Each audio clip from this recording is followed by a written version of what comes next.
ऐतिहासिक तथ्यांचा आधार असलेल्या या पॉडकास्टमध्ये काही प्रसंगांचं नाट्य रूपांतर करण्यात आलं आहे. निश्चयाचा महामेरू, बहुत जनांसी आधारू, अखंड स्थितीचा निर्धारू, श्रीमंत योगी. नमस्कार, मी RJ प्रतीक. निश्चयाचा महामेरू या ऐतिहासिक पॉडकास्ट मध्ये तुमच्यासाठी घेऊन आलोय छत्रपती शिवाजी महाराजांचा धगधगता इतिहास. आणि आज आपण ऐकणार आहोत शहाजी राजांची भेट. पावसाळा संपला आणि राजांच्या अंदाजानुसार शाहिस्ते खान तळ उठून पुण्याला आला. खुद्द राजांच्याच मुलखात शाहिस्ते खानाने आता तळ दिला होता. शिवाजी राजांच्या लाल महालात स्वतः शाहिस्ते खान राहिला. राजांना ते कळाले. राजे संतापले होते, पण तसंच मनातून हसतही होते. राजांनी सोनू विश्वनाथ डबीरांना नरमाईचे पत्र देऊन खानाकडे पाठवले. राजांनी कान्होजी जेध्यांना सुद्धा बोलावून घेतले. एकांती बसून राजे कान्होजींना म्हणाले, कान्होजी, शाहिस्ते खान पुण्यात येऊन अगदी आमच्या लाल महालात तळ देऊन बसलाय. पावसाळा असतानाही त्याच्या सैन्यानं आपला मुलूख बेचिराख केलाय. एवढ्या मोठ्या फौजेनिशी तो चालून आलाय. कान्होजी म्हणाले, खरं आहे महाराज. तेव्हा कान्होजी, आम्ही आमचे वकील खानाकडे पाठविलेच आहेत. नुसत्या रिकाम्या गोड बोलण्यानं तो वश होणार नाही. त्याचा अंदाज लागणं कठीण आहे. आमची इच्छा आहे की तुम्ही तुमचे देशमुख यांनी खानाचा बेत काढता आला तर पाहावं. आपल्या भागातले देशमुख जवळ येत आहेत हे पाहिलं तर खान त्यांना विश्वासानं जवळ करेल आणि सध्या वतनदारांना असलेलं भयही कमी होईल. जेथे राजांचा निरोप घेऊन गेले त्यानंतर वारंवार जेथे गडावरती येत होते. राजांच्या बरोबर खास बैठका सुद्धा होत होत्या. शाहिस्ते खानाबरोबर वाटाघाटी करण्यासाठी डबीर वारंवार पुण्याला जात होते. राजे नरमाईची, नम्रतेची पत्रे पाठवित होते. प्रत्येक भेटीबरोबर खानासाठी भारी वस्त्रे, अलंकार पाठवले जात होते. आपल्या अवाढव्य फौजेने शिवाजी नमला आहे असा अर्थ खानाने करून घेतला होता. ज्या पद्धतीनं शिवाजी आदिलशाहीशी वागत होता तसा आजवर मोगलांशीही वागलेला नव्हता. भारताच्या सम्राटांशी वागणे थोडे निराळेच असणार अशी आलमगीर पासून सर्वांची समजूत होती आणि राजांनी तेच धोरण चालू ठेवले होते. शहाजी राजांनी पंढरपूर सोडल्याची बातमी गडावर येऊन पोहोचली.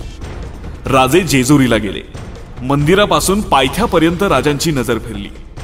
राजांनी पायथ्यावर माळावर जागा निवडली आणि भव्य शामियाना उभा करण्याची आज्ञा दिली. राजांचे शेकडो नजरबाज पुण्यापासून जेजुरीपर्यंत पेरले गेले होते.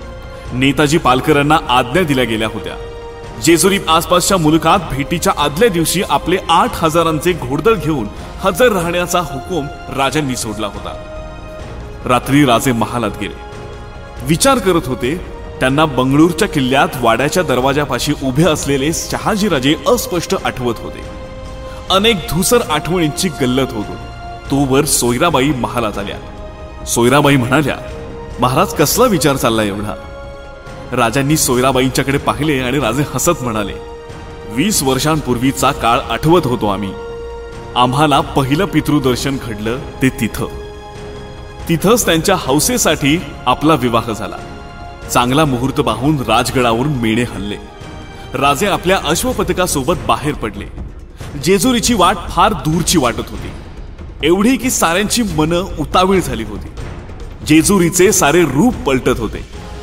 खुरट्या हिरव्या गवतानं जेजुरीचा कातळ शोभिवंत दिसत होता. मंदिराच्या तटापर्यंत चढलेल्या काळ्या भोर पायऱ्या एकदम डोळ्यात भरत होत्या. गडाच्या पायथ्याशी शेकडो पाली, डेरे, शामियाने उभे केले होते.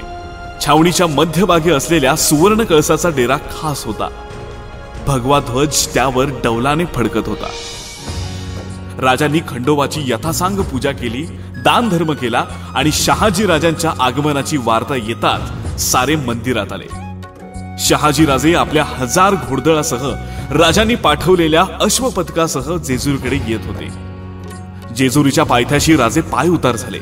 शहाजी राजांच्या बरोबर मोरोपंत, कान्होजी ही मंडळी होती. शहाजी राजांच्या स्वागतासाठी माणकोची 10 तोंडे, अमात्य, डबीर व इतर सरदार मंडळी पायथ्याशी उभी होती. अदबीने सारे पुढे झाले. माणकोजीने शहाजी राजांचे पाय धरले. शहाजी राजांनी माणकोजींना उठवून मिठी मारली आणि भरल्या आवाजात शहाजीराजे म्हणाले, माणकोजी, भेट झाली, बरं वाटलं. पण क्षणभर शहाजीराजे बेचैन झाले होते. शहाजीराजे म्हणाले, तुम्ही सर्व आलात पण राजे समोर आले नाहीत. माणकोजी म्हणाले, क्षमा करावी महाराज, पण द्वादशी नंतर ही भेट घडत आहे. एकदम समोर येऊ नये असा धर्मसंकेत. त्यामुळं शहाजीराजे म्हणाले, बरं चला, आम्ही राजांना भेटायला उतावीळ आहोत. शहाजीराजे सर्वांसह मंदिराच्या पायऱ्या चढत होते. शहाजीराजांनी मंदिराच्या बाहेर पाय धुतले आणि त्यांनी मंदिरात प्रवेश केला. देवदर्शन आटपून शहाजीराजे चौक गाभाऱ्यात आले. शहाजीराजांची 60ची उमर आता ओलांडली होती. वार्धक्याची छटा पिकल्या केसात व्यक्त होत होती, पण रुबाब तोच होता, तोच देखणेपणा होता. शहाजीराजांनी मान वर केली. समोर शिवाजीराजे उभे होते. डोक्याला जिरेटोप होता, कानात चौकडा डुलत होता. हनुवटीची भरदार काळी भोर दाढी चेहऱ्याच्या रुबाबात भर घालत होती. शहाजीराजांना आपली तरुणपणीची प्रतिमा आठवली आणि त्यांचे श्वास ते रूप पाहताच कोंडले गेले.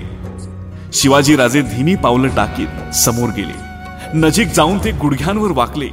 आपले दोन्ही हात शहाजीराजांच्या पायाच्या दोन्ही बाजूला टेकून शिवाजीराजांनी आपले मस्तक महाराज साहेबांच्या पायावर ठेवले.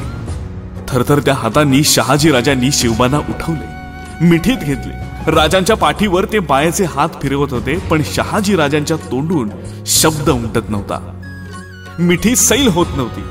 स्वतःला सावरून घेत आनंदाश्रू पाझरत असता शहाजीराजे म्हणाले, राजे मोठे झालात, कर्तृत्ववान झालात, पण लहानपणीची सवय सुटत नाही. सारांच्या भेटी झाल्या. सारे आनंदाने मंदिर उतरू लागले.